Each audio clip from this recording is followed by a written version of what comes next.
to our boy Vega, powered by Sensodyne and Vinyl. Grow Zabarkasti. Associate sponsor UltraTech cement. કેટલી ઘટનાઓ અને કેટલાય બાળકોના મોત છતાં કેમ આ બોરવેલ જોખમી છે તેવી સાવ સામાન્ય વાત સમજાતી નથી. અમરેલીની જ આ ઘટના બાદ કેટલાક સવાલો ઉઠી રહ્યા છે.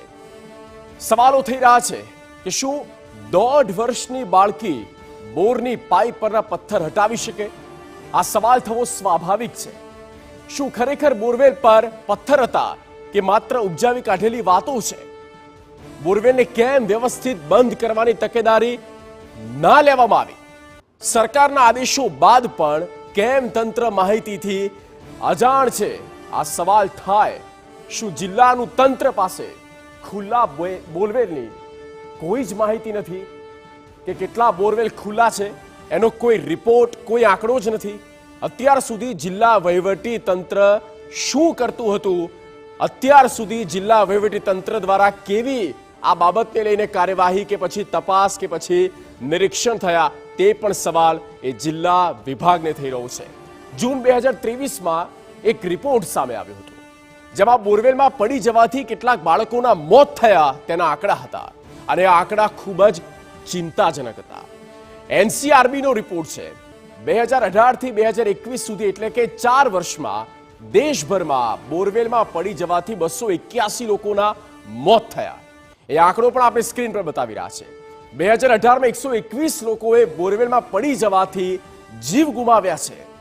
આ ખરેખર ચોંકાવનારું છે, ચિંતાજનક છે. 2019ની વાત કરીએ, 62. 2020માં 65 લોકોના બોરવેલમાં પડી જવાના કારણે મોત થઈ ગયા. 2021માં 33 લોકોએ જીવ ગુમાવ્યા અને આ 281માંથી 34 બાળકો હતા.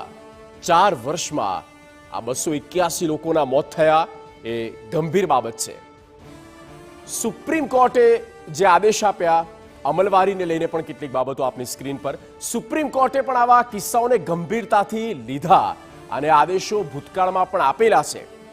શું છે તેની વાત કરીએ. 11 ફેબ્રુઆરી 2010ના રોજ સુપ્રીમ કોર્ટે બોરવેલ અંગે ઘણી માર્ગદર્શિકા જાહેર કરી હતી, પરંતુ તેનું આજ સુધી ગંભીરતાથી પાલન થયું નથી. તેના અનેક દાખલા પણ સામે આવ્યા છે. સુપ્રીમ કોર્ટના નિર્ણયો પણ અવગણના થઈ છે તેવું પણ કહીએ. સુપ્રીમ કોર્ટે આવી ઘટનાઓમાં તાત્કાલિક પગલાં લેવા માટે અલગ અલગ રાજ્યોને નોટિસ આપી, એક નોટિફિકેશન આપ્યું, સાથે નોટિસ પણ આપી ધ્યાન રાખવામાં આવે, પાલન કરો.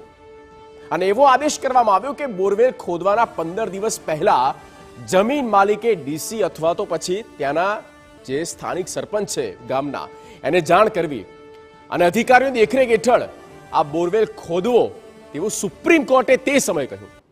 અને બોરવેલ ખોદતી વખતે માહિતી બોર્ડ લગાવવું કે અહીંયા કામ ચાલી રહ્યું છે, આસપાસ ન ફરક. બોરવેલની આસપાસ કાંટાળા જે તાર છે તેની એક વાડ બનાવી જેથી કોઈ ભૂલથી પણ નજીક ના જાય. અને બોરવેલની ચારેય બાજુ કોન્ક્રીટની મજબૂત એ દિવાલ બનાવી આવું સુપ્રીમ કોર્ટે કહ્યું. એટલું જ નહીં, બોરવેલ હોય કે પછી કૂવાને ઢાંકવા માટે મજબૂત એક સ્ટીલનું ઢાંકણું પણ ઉપર ફેસિંગ કરવું, ઉપર લગાવવું તેવું પણ સુપ્રીમ કોર્ટે કહ્યું. હવે આદેશને 14 વર્ષ થઈ ગયા. 14 વર્ષ પહેલાની વાત છે, પણ પરિસ્થિતિ આપની સામે છે. અને કરુણતા એ છે કે હજુ પણ બોરવેલ ખુલ્લા છે અનેકો જગ્યા પર અને બાળકો તેમાં પડે છે. કેટલાય એના જીવ ગયા છે. 281 લોકો આ છેલ્લા 4 વર્ષમાં. આ આંકડો ખરેખર એ તમામ લોકો માટે, સભ્ય સમાજ માટે પણ ચિંતા ઉપજાવનારો છે. Brought to our boy Vega, powered by Sensodyne and Vinyl. Grow Zabarkasti. Associate sponsor UltraTech cement.